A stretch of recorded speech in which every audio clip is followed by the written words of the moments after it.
to bend phrase and time into something clever.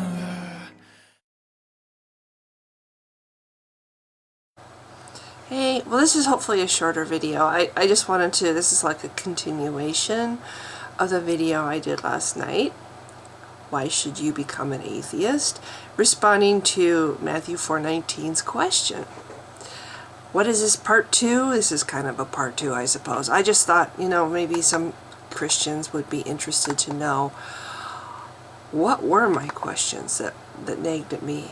It's funny because now that I'm on the other end of all that, I honestly don't remember all the questions that I had because they're behind me. They don't bother me anymore. They don't sit on my mind as a it's like when you put a saddle blanket and a saddle on a horse, and there's a small pebble on the inside of the saddle blanket, and you tighten the girth, and the horse doesn't act quite right, and you don't know what's wrong, but you can just tell that your horse is very tense under you and kind of is jumpy, and you don't understand what it is, and and the horse can't be comfortable because it's got this little obstruction digging into its skin on its back,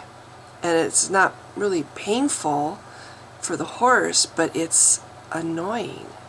It's bothersome. Or like if something a little closer to home for a person, it's like you have a little tiny rock in your shoe, and you're too lazy to take off your shoe because maybe it's a kind of shoe that maybe you're walking down the street first of all, and you don't want to crouch down and have people walking around you while you're huddled there on the sidewalk trying to take off your shoe. Or maybe you have a shoe that's just really kind of takes a lot of work to take it off, lots of laces, and maybe they're like, so you're going to just put up with it. So you kind of kick your foot a little bit, and the rock gets out of position and you don't feel it anymore, so you're good to go, and you walk another couple blocks, and then the little rock gets back under your foot, and ow, so then you have to do it again, and it just bugs you. It's there, and that you could get rid of it if you wanted to get rid of it, but it's just not, for whatever reason, you don't want to take the time to go through the work of getting rid of the little rock, so you just kind of try to keep it out of your way so you can keep going. It's kind of what the questions were like for me as a Christian. I knew they were there. I tried not to let them, I just ignored them. I just acted like they weren't there. I never brought them out on the table and examined them. And I became pretty good at kidding myself. Things that just didn't quite sit right with me because there was just something not quite right about them. I learned to just selectively look at things, like the guy who was staying with me. A part of me knew that he was using me. A part of me knew that he didn't think very highly of me. I thought we were friends. I kept telling myself, well, he wouldn't be here if he didn't care. He wouldn't be your, he's got to be your friend. Why else would he be here and be in your house? And but there was always this little nagging voice. Now, if I had listened to that little nagging voice, it would have been painful, because it would have meant that I would have had to face the reality that this wasn't a friend, and that this person that I cared the world about, I was nothing to him but something to use. That's a painful thing. So rather than face that, I just continued to delude myself into thinking that I had a friend, a good friend, the kind of friend I could rely on and confide in, and all these things. And it turned out to not be true. It's kind of like that with these questions. I just, it's so much easier to just, I pretty much, it was what I always was. I was before age 12, I wasn't a Christian, but when you're as old as me, you can't really remember much that far back. I remember the Billy Graham Crusade. I remember becoming a Christian, and then the big chunk of my life I was a Christian. But I always had these questions, and it was just like walking down the street with the rock. I just didn't ever put them out there. I never really faced them. One of the things was I had a thing for, I've always had a thing for animals and dinosaurs and past life. I love old stuff. I love going into an antique store, you know, and you see like an old chest, and it's got, in fact, I have a steamer trunk upstairs, and it's a great big huge thing made out of wood, and it's got rivets along the top, you know, and then there's this one spot where the rivets they're a different style, and they're close together, like it was a repair. Somebody who owned the steamer trunk, this was an actual thing that somebody used. It wasn't just a decorative item. It was a piece of luggage, and somebody used it, you know. And this was like the early 1900s or the very late 1800s. Somebody used this thing, and so it's got stuff on it. It's got this area on the lid where it's clearly been repaired. Somebody repaired it, and it doesn't look like the rest of the trunk where it's been repaired. And I look at that, and it's like so cool. For some reason, that makes that trunk so much cooler to me, because it's testimony of the story of the trunk. The trunk has a history. You know, if the trunk could talk, what would it say? You know, somebody owned that trunk. Somebody carried that trunk. Somebody packed it with their valuables and traveled with it. You know, there's just, when you think about what the story might be, and the person who's no longer alive who owned the trunk, or maybe there was more than one person, or maybe it sat in somebody's house, and you know, there was a time when somebody opened that trunk and handed something very prized and valuable to their child, said, you know, I've been saving this for you, you know, this was given to me by my mom or dad, and now I want to give it to you. I mean, who knows what cool stories are associated with this steamer trunk. I love history. I love old things, going into an antique store and looking at old tools, you know, or you can get those little tiny, they're really heavy irons, you know, and women used to heat those suckers in the fire, or they'd heat them on the stove, because, you know, they didn't have electric irons, so they would heat these irons, you know, by whatever, stove, fire, whatever, and then they would use that to iron their clothes. Just all kinds of stuff that, you know, just old tools, you know, like the beaters that you used to make pancake batter, you know, and you did this, you turn this so then the beaters would spin. I remember when I was a kid, my mom had one of those, you know, just stuff like that. It just interests me, and it follows that I got into paleontology, and I got into looking for fossils, and there's nothing quite like digging up something and cracking open a rock and looking inside and seeing a shell that's made out of stone, and it's still got flecks of actual shell, you know, on the rock. You know, you can still see remnants of the clam on the rock. In fact, I should show. I have a dream catcher that I made. Hang on, I'm going to get this down. So this is going to be kind of weird, but I'm going to get this down.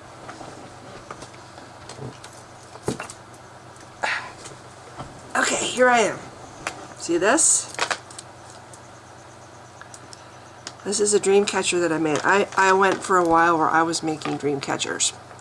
And at the top, well, see how the web is not perfect? The lady who taught me how to make these was Cherokee. Actually, she's about half Cherokee. And she told me that the ones you buy in the store that have the perfect little things, and they have all the doohickeys all over them, very commercial and real Native Americans just kind of laugh at those. Anyway, so she taught me how to do it for real. Every web is different. You just kind of let the web take on its own pattern. At the top, see, I made this little thing, and this here, if you can see it, this here is a clamshell. But it's not just an ordinary clamshell, it's a rock. See that? I dug this up, or I picked this up on, probably I cracked a rock open and I found this. It's most likely what happened.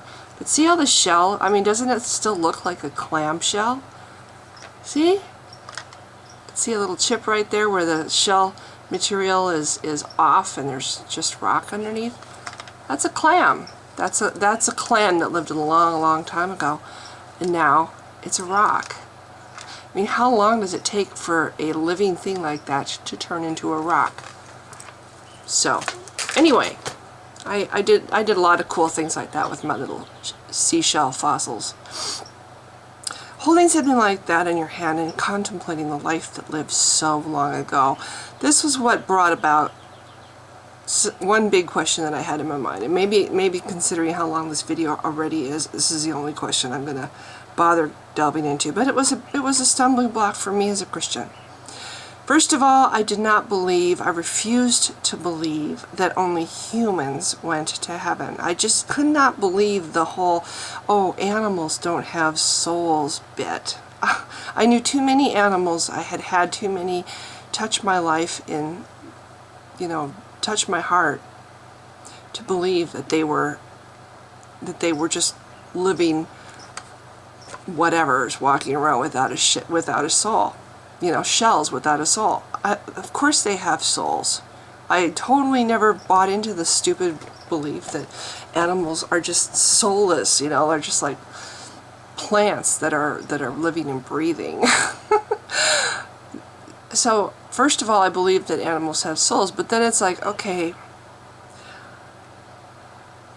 not just animals that live in our houses that we come to love and love us, not just pet animals. I didn't believe that an animal had to have some kind of association with a human being in order to go to heaven. I believe that, okay, either animals do or they don't. And it has nothing to do with whether or not they come to love or be loved by a human being. So then I had to expand my belief a little bit to admit other members of animals. Okay, like wild animals that never have any contact with humans, but they have souls. Because if some animals have souls, then they all must have souls. So I had to kind of modify my beliefs to admit, okay, well, all animals go to heaven. Because there's no original sin for animals. There was no event that happened in the garden to cause a rift between other animals and God. That's just a thing that happened to humans. So, and if animals have souls, there's really nothing to stop them from going to whatever. Maybe it's a different level of heaven than humans. Maybe it's higher up. But yeah, so okay, I kind of expanded this. I added to my original belief that, my beloved Cubby the cat was in heaven. Okay, now I have to think, well, if cats and dogs, then, so do gazelles go to heaven. Okay, so then heaven's starting to look a little crowded, and then I'm like, okay, well, heaven's for, takes up eternity, so there's really infinite space there, so anything can go. Then it's like, how far are we going to take this? Do insects have souls? And it's like, no, I don't think so. Insects don't have souls. We'll draw the line at insects. So we never really quite got that far with the whole animals having souls bit. We decided that the lower life forms like insects, don't have souls. And then digging up these rocks. And I didn't really ever have the intense pleasure of getting to go to a dinosaur dig. Oh my God, that would be like the coolest thing. But just digging up rocks and seeing other fossils that other people had dug up, and realizing, animals existed on this planet a lot longer than humans did. Other animals, other species of animals, dinosaurs, ice age animals. I mean, there's been a lot of animals in addition to what we see here today, that lived, that no longer exist, are they going to be in heaven? Dinosaurs, do they have souls? Because they're animals, and now we're even just starting to think that they might have been pretty intelligent. You know, are they going to be in heaven? What about whales? Are whales going to be in heaven? Is there going to be like a heavenly sea for cetaceans and marine life? And dinosaurs and ice age animals, saber-toothed tigers. You know, what about Neanderthals or other earlier forms of humans that walked the earth? Are they going to be in heaven? You know, if we're going to say animals have souls, then we have to kind of, what, souls didn't just get invented when humans were invented. We have to assume that souls were part of living things long before humans entered the scene. Okay, so must be that all these other earlier life forms are going to be in heaven too. You know, that was real hard for me to wrap my mind around. And then, so that's kind of the whole thing with the age thing and thinking about past life and old stuff. But then I'm also, I like to write fantasy, or I went along a huge chunk of my life writing fantasy. And I like reading fantasy and science fiction. And I do really think that of the infinite, well, it's not infinite, but there's a hell of a lot of them, okay? There's billions of planets in just this one universe, you know? Just from the little sampling that we have discovered, we can assume that there are billions of planets. And of the billions of planets there are, you know, how many of those planets have conditions similar to the Earth that can have life, you know? And the life on those planets, do they develop into higher forms like the life we see here on this planet? You know, so technically they are also animals. They're just animals on other planets. Do they have souls? If there's only one God, then he would be the God of all these other worlds too, wouldn't he? Wouldn't all these other worlds be all part of his creation, including all the species on all the other planets? Wouldn't they also be part of his creation? So if animals have souls, then I have to I have to assume that would apply to all life on other planets too, that, you know, that is above insects, okay? Well, what about other life on other planets that are at our level or maybe even above us in intelligence and, you know, evolution or whatever? What about them? What do they think about the fact that God made humans in his image but not them in his image? You know, stuff like that. These are the kind of questions that I grappled with. Well, maybe God looks different to them. Maybe God made them in his image too, and his image, you know, it just doesn't work. It's like, okay, how can he have more than one image? Well, he's God. Everything is possible. That's what I would say. Everything is possible. And who's to say? Maybe even though he made other intelligent life, maybe we're still on top. Maybe we're still, you know, maybe everything was created really just for humans, just because, you know, it all needed to be there for the earth to be here and the sun. And maybe he made us in his image because we're the pinnacle of his creation, and all these other alien lives that he made, or life forms that he made, even the ones that might surpass us in intellect and technology, maybe they're still under us in his opinion. Maybe we're still, you know, his favorite, and that's why he made us, you know, little monkey creatures from Earth in his image, but not, you know, these vast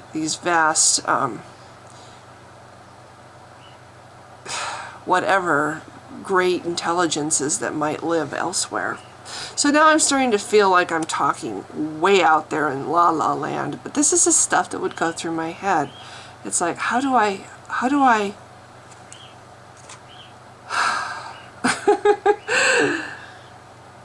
yeah, so these are the, yeah.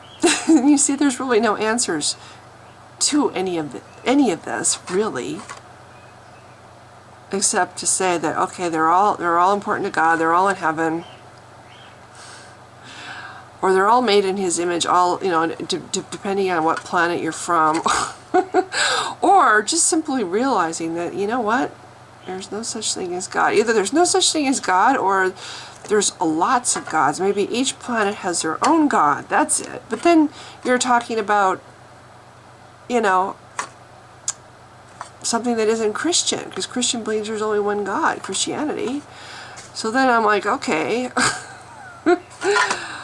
Yeah, so this is the kind of stuff that I had in the back of my mind bugging me as a Christian. This didn't cause me to unravel my faith. This was just one of those things that was always bothering me in the back of my head when I was a Christian. What caused me to lose my faith was reading the Bible and finding out how it had been written, who had written it, when it had been written, likely why it was written. Just things like that, and also really looking at the Bible and really looking at the stories in the Bible and really, not just looking at it like I had been taught to look at it, but looking at it objectively. That was really what unraveled my belief in God. But what was sweet about it was when that unraveled, and I guess this is what I was trying to say in my other video and it just didn't come out. When it unraveled, these other stupid battles going on in my head, all these things that didn't make sense that were plaguing me, like the whole thing with, other life and other planets and ancient life on this planet, all those questions that just, they went away. It's like, what doesn't fit into this equation? The whole God thing, that's what doesn't fit. It's like you have a puzzle and there's one piece missing and you find a piece under the sofa. Oh, it must be the missing piece to this puzzle, and you try to get it to fit. And it doesn't fit. That's what it was like for me. And so when I stopped believing that there was a God at all this other stuff evaporated, completely went away. All the questions that had been plaguing me for years, it just, like the pebble in my shoe that I just, there it is again, kick it out of the way, okay, went away. I never have that pebble anymore. I never have to feel that anymore. There's never that. And it's wonderful. It's wonderful to have everything make sense in the world. It's wonderful. The one thing that was wrong, the one piece of the puzzle that didn't fit is gone, and I'm finding other things that fill that space, that complete the picture, and it's absolutely wonderful. So this is the end of this video. This has gotten to be a long one too, but I wanted to try to get out some of the things that I grappled with as a Christian, that I tried to reconcile in my head to make it still work, my beliefs, and now those things are just not there. I don't have that internal battle going on anymore between what I want to believe and my ability to think. So anyway, I don't even know what I'm going to call this video, because it's just, but I wanted to try to explain and put out there an illustration of what I mean by putting the questions on the table and really looking at them. That's what I did. The questions, either I put them on the table or they just ceased to be questions once I figured out what was wrong with the equation, why it wasn't adding up. So, okay, I'm going to end this. If you've been watching, again, thank you. Bye.